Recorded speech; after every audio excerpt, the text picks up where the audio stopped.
अस्सलाम वालेकुम। आज हम डिस्कस करेंगे क्लेक्सिन वर्सेस डीवीटी। जैसा कि बोर्ड पे आपको लिखा हुआ नज़र आ रहा होगा, आप देख रहे हैं जी जी जी। क्लेक्सिन वर्सेस डीवीटी। दोनों का रोल क्या है? पेशेंट अगर आपका न्यूरोलॉजिकल पेशेंट हो या ड्रॉजी पेशेंट हो, तो डीवीटी का मतलब है डीप वेनस थ्रम्बस, यानी हमारे जो पाँव की वेन्स हैं उसमें अक्सर थ्रम्बस बन जाते हैं, जिसकी वजह से आर्टीरियल और वीनस फ्लो की इनसफिशेंसी हो जाती है। फ्लो कम हो जाता है, जिसकी वजह से हमारा पाँव नेक्रोस, साइनोसिस होता है, फिर नेक्रोस हो जाता है, बड़ी कॉम्प्लिकेशंस हो जाती हैं। और भी इसके अलावा काफ़ी कॉम्प्लिकेशंस हैं। तो डीवीटी को कैसे प्रिवेंट किया जाए?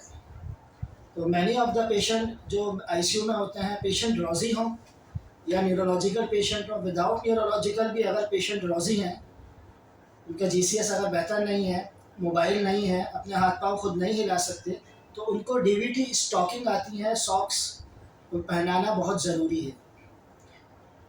एंटी डीवीटी स्टॉकिंग उसका नाम है। वो क्या करती हैं कि हमारे वेन के अंदर, डीप वेन्स के अंदर जो है, क्लॉट बनने से रोकती हैं।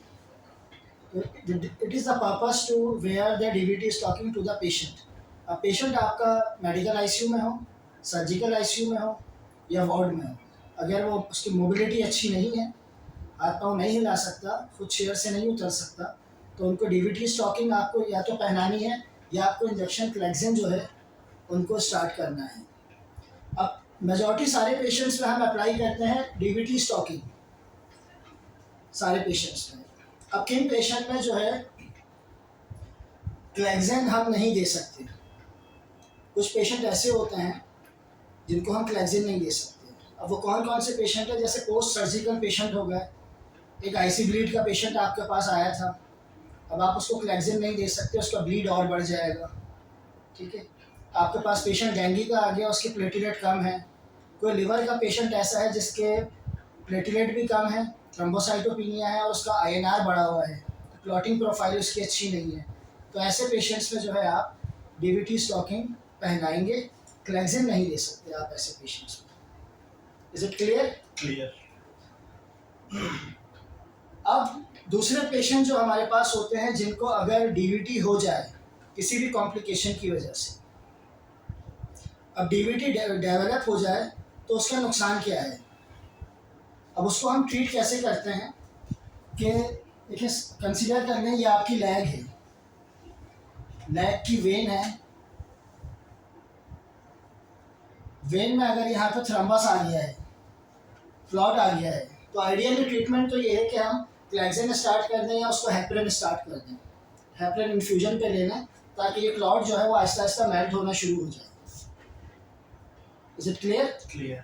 अच्छा, अब अगर हम डायरेक्टली इसको क्लेक्सिन या हेपरिन स्टार्ट नहीं कर सकते, क्योंकि अगर ये क्लॉट यहाँ से थोड़ा सा मेल्ट होकर टूट जाता है और यहाँ से डिसलॉज होकर आगे निकल जाता है, तो उसका नुकसान क्या है हमें?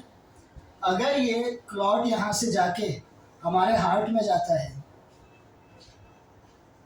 हार्ट में कॉर्नरी आर्टरीज में जा, कॉर्नरीज को ब्लॉक कर देता है, तो हार्ट अटैक हो जाएगा, पहली कॉम्प्लिकेशन। सेकंड कॉम्प्लिकेशन क्या है इसकी, कि अगर ये हमारे ब्रेन में चला जाता है, ब्रेन में अंदर चला जाता है और किसी भी सेरेब्रल आर्टरी को या वेन में फंस जाता है, तो सीवीए हो जाएगा, पैरालिसिस फालिज हो जाएगा। ठीक है। इसके अलावा क्या नुकसान है? अगर ये क्लॉट हमारे लंग में चला जाता है और स्टक कर देता है, तो ये हो जाएगा pulmonary embolism, shortness of breath हो जाएगी, सडन डेथ हो सकती है एमआई पे भी, और इस पे भी अगर आप फॉरेन हॉस्पिटल नहीं पहुंचते और ट्रीटमेंट नहीं प्रोवाइड आपको होता है। इनके अलावा क्या लॉस है? अगर आपके जो बाजू हैं उसकी जो आर्टरीज हैं, वेन्स हैं, अगर उसमें क्लॉट या पाँव में अगर फंस जाए, तो इसको हम लिम्ब इस्कीमिया कहते हैं। लिम्ब इस्कीमिया हो जाएगा आपके। सपोज कि अगर हाथ हाथ में कोई क्लॉट या वेन में फंस जाता है, तो आगे फ्लो कम हो जाएगा, फ्लो कम होने की वजह से साइनोसिस स्टार्ट हो जाएगी, ब्लूइश कलरेशन आना शुरू हो जाएगी, और उसके बाद ये नेक्रोस हो जाएगा, फिर आपको एम्पुटेशन करनी पड़ेगी। ठीक है। तो इन चीज़ों से बचने के लिए, क्लॉट यहाँ से ना निकले, हम फेमोरल वेन में जो है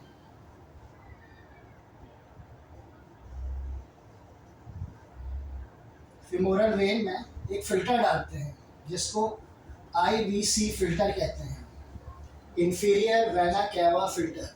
दो तरह के वेना कैवा होते हैं, एक सुपीरियर होता है जो ऊपर से, और एक इंफीरियर जो नीचे से आ रहा होता है। तो ऐसे पेशेंट्स में हम बड़ी वेन में क्लॉट के नीचे जो है IVC फ़िल्टर लगा देते हैं कि अगर यहाँ से कोई क्लॉट निकलता भी है, वो नेट का फ़िल्टर होता है, वो इसको यहाँ पे क्लॉट को ऐसे निकलता हुआ जा रहा हो तो यही रोक ले और ये सारे नुकसान ना हो। फ़िल्टर लगाने के बाद फिर हम पेशेंट को क्लेक्सिन या फिर हेपरिन इन्फ्यूजन पे लेते हैं। तो this is the criteria to use the Clexane to prevent the DVT। उम्मीद है ये चीज़ें आपको समझ आई होंगी। जी सर।